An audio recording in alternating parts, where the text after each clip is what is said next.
بین اون زمانی که شاه سلطان حسین شکست خورد و نادر دهلی رو گرفت 16 سال گذشت.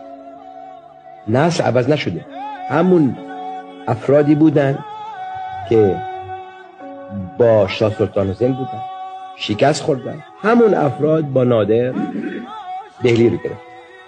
پس نشون میده که افراد عوض نشد، رهبری درست.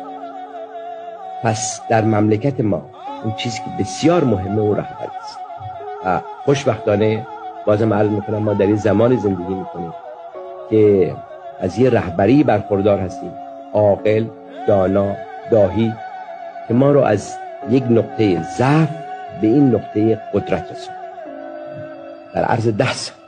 الان در 10 سال دیگه چه خواهد بود؟ از خدا میخوام که این رهبری رو حفظ کنه.